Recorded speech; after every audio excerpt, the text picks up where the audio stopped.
Look at these stylish boots with the soft, almost leather look to it, but look, they peel and they crack and they just kind of wear really easily. Well, the heel and the sole of the boot is still in really good condition. It's got miles left to go. It'd be a shame to toss them away. So let's make a cover for them. Even the leg is in good condition. It's all stretchy and nice and easy to sew to. So we're going to take this fox leather with a nice backing there, and we're going to use it as a cover.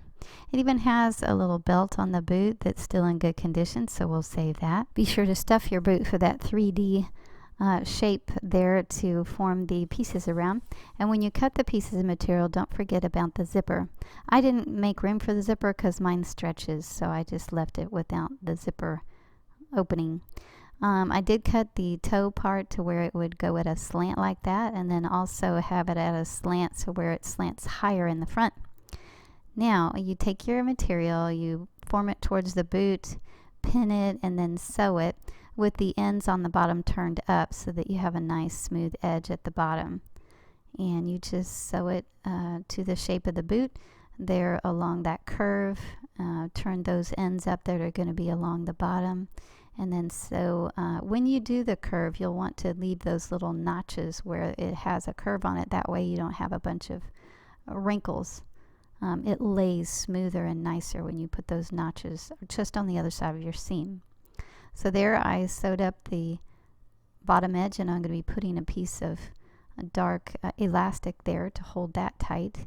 But I did it inside out for now to be able to then pull it off, turn it inside out, and see how it fits the boot. Now if you do add around the zipper, allowing the zipper to go through your topping, then you won't be able to do that, because when you turn it inside out, it'll be on the wrong side. So I left it open a little bit at the top so that I can slip it on and off, because the boot itself is stretchy.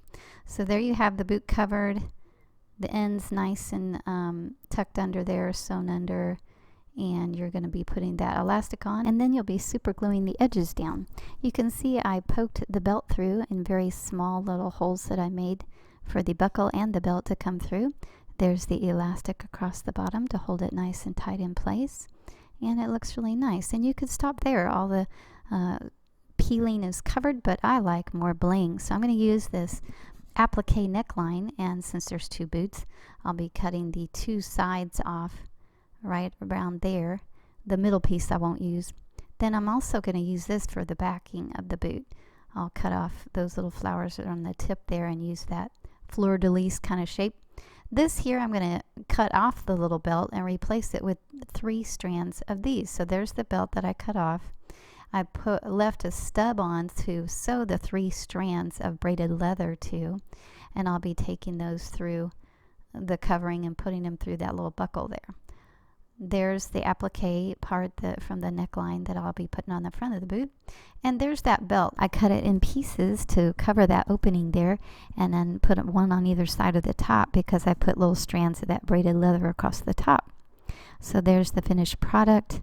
The applique has been sewn down by hand, and all the edges have been glued down around the bottom of the boot.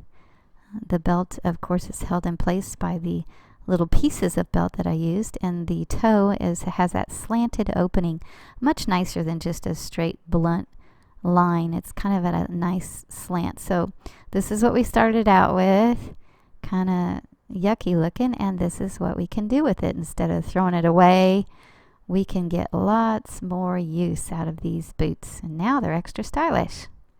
So if you've got a pair of boots that are kind of crackling, just so long it's not the toe tip, if it's just right there in the middle of the foot, this is something you could do.